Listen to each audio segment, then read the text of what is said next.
नमस्कार, मैं हूं बुलंद शर्मा। तस्वीरें हरियाणा के करनाल की 15 अगस्त है, स्वतंत्रता दिवस है। हर कोई अलग अलग तरीके से स्वतंत्रता दिवस मना रहा है। कोई झंडा फहरा रहा है, कोई ढोल नगाड़ों के साथ और कोई लड्डू बांट रहा है। वहीं पर एक तरफ ज्योति ग्रुप की तरफ से आज पौधे लगाकर स्वतंत्रता दिवस मनाया जा रहा है। और एक जो बच्चा है, भविष्य, देश का भविष्य चाहता है कि जो उसके नस्ल के हैं, उसके साथ के हैं, उसके जो युवा हैं, वो कहीं ना कहीं इसी तरह से पौधे लगाते रहे और देश के जो सुरक्षा, देश को रखे, उज्जवल बनाए। और इसके चलते आज जो पेड़ पौधे लगाए जा रहे हैं उनसे जानने का प्रयास हम जरूर करेंगे। मेरे साथ तस्वीरों में बने रहिएगा। तस्वीरें हरियाणा की करनाल की हम आपको दिखा रहे हैं, जहाँ पर पौधे लगाकर एक अच्छा जो संदेश है वो जरूर दिया जा रहा है। क्योंकि जल की बात की जाए, जंगल की बात की जाए या ज़मीन की बात की जाए, जो तीनों ही अब जिनका अस्तित्व है वो कहीं ना कहीं खतरे में ज़रूर है। जल प्रदूषित होता जा रहा है, जंगल हम खुद ख़त्म कर रहे हैं और जो ज़मीन है वो कहीं ना उनका जो स्तर जरूर ख़त्म हो रहा है। जिसके चलते आज एक अच्छा प्रयास किया जा रहा है, अच्छी मुहिम है ज्योति ग्रुप द्वारा पौधे लगाकर, ताकि एक भविष्य को कहीं ना कहीं उज्जवल बनाया जाए, भविष्य को कहीं अंधकार में ना धकेला जाए। जिसके चलते आज पौधे लगाते हुए एक अच्छी मुहिम है, अच्छा जो प्रयास है आज स्वतंत्रता दिवस पर किया जा रहा है। यही फोटो लगाएंगे आपके। नहीं बोलो, ऑडियो बनानी है। हाँ जी, हाथ में उठा लेगा तब पानी लो जी। ये देखो,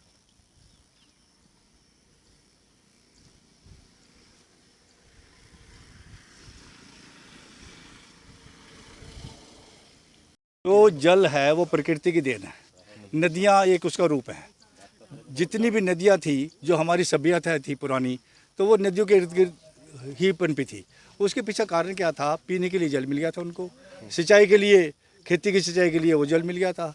और जो पेड़ पौधे या वहाँ पे भाई फ्रूटदार फल लगे, फल वाले पेड़ लगे, उनसे फल मिल गया था।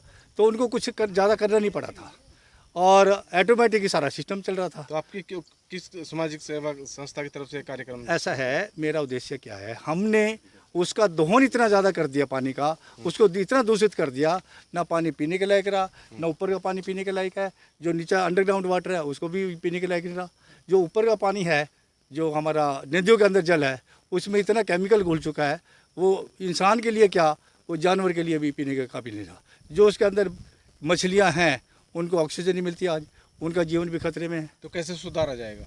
सुधारा तो जब हम सभी लगेंगे तभी काम ये होगा। हम देखते हैं गंगा में हर की पौड़ी के ऊपर लाखों आदमी स्नान कर रहे। कभी वो चरणामृत था, वो हम उसको चरणामृत को, जो भी हमारा फंक्शन होता था, सबसे पहले गंगा जल को लेते थे। आज वो पीने के काबिल तो क्या, नहाने के काबिल मिल रहा। उसको अगर दूषित किया तो हमने किया है। अगर हम उसको सच्ची हमें अगर हमारी भावना धर्म के प्रति है तो हमें नदियों को साफ रखना पड़ेगा, ताकि हमारा भविष्य सुरक्षित हो सके। पौधे भी लगाए आपने, पौधारोपण किया? ऐसा है, जल, पहले जल को ले लूँ मैं, फिर जंगल।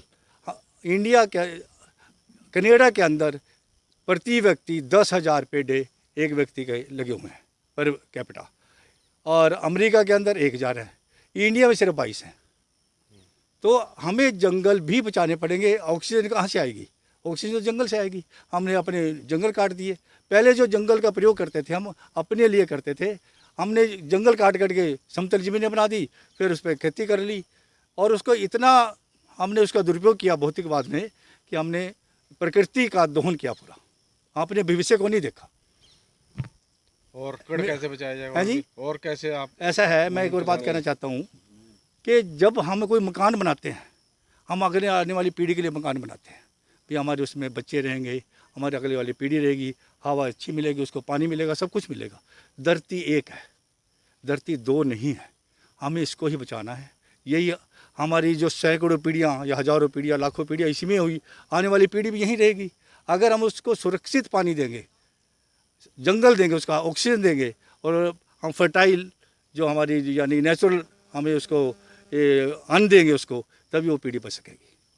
हमारा भविष्य जो है वो जल, जंगल, ज़मीन बचाने से ही है। कौन सी संस्था है आपकी? ये डू बेटर, इसका स्लोगन है every drop of goodness matter. इसका मतलब यही है कि हर बूंद माने रखती है, अच्छाई की हर बूंद भी माने रखती है और पानी की हर बूंद माने रखती है। क्या नाम आपका? अनिल गुप्ता। पौधारोपण कर देते हैं, पौधा बचे ना बचे। मेरा उद्देश्य ये है, हम पौधे लगाएंगे भी, बचाएंगे भी, उनको पालेंगे भी। मैंने लगभग 1500 पेड़ परासर गौशाला है यहाँ पे काछुए के पास, उसमें लगवाए हैं। 200 पेड़ अपने पोते के जन्मदिन पर यहाँ पे निगदू के पास गौशाला वहाँ लगवाए हैं। 100 पेड़ तरावड़ी गौशाला में लगवाए हैं। हम उनको केवल पौधारोपण नहीं करेंगे, हम उनको पालेंगे भी। जो पौधा खराब हो जाएगा उसको रिप्लेस करेंगे। ये खाली फॉर्मेलिटी नहीं है। अगर हमने अपना जीवन सुरक्षित करना है तो जंगल लगाना पड़ेगा। गाय के गोबर की लकड़ी बनाकर भी देने की ऐसा है, उसके पीछे क्या बात है, हमें ये कि एक संस्था है साबाद मार्कंडा में जो अनक्लेम्ड बॉडी का संस्कार करती है। तो वहाँ पे उनकी लगभग 2 कुंटल लकड़ी लगती है। तो हमने क्या भाई 1 कुंटल तो लकड़ी लगाओ और 1 कुंटल गाय के गोबर का डंडा बनता है लकड़ी जैसा ही, 1 कुंटल वो बनाओ, वो यूज करो। तो मैंने 25 कुंटल हर महीना वो मैं दूंगा उसको, और उस संस्था को दूंगा। एक तो संस्था की हेल्प हो जाएगी, एक हमारे जो पेड़ है वो कटने से बचेंगे।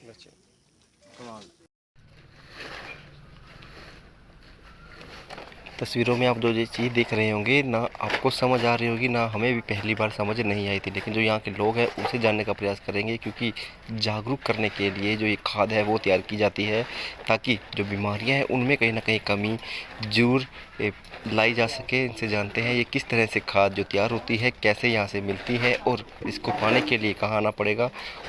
मेरे साथ तस्वीरों में बने रहिए, उनसे ही जानने का प्रयास हम जरूर करेंगे। तैयार होती है नेचुरल। ये देसी गाय का जो गौमूत्र है और गोबर, साथ में उसमें 1 किलो बेसन, 2 किलो गुड़ और एक पेड़ के नीचे की जो मिट्टी है, जो पेड़ जिसमें कभी केमिकल यूज नहीं किया गया हो, इसको 5 चीज़ों को हम इसमें 200 लीटर पानी में 7 दिन तक सुबह शाम मिलाते हैं, फिर ये तैयार हो जाता है।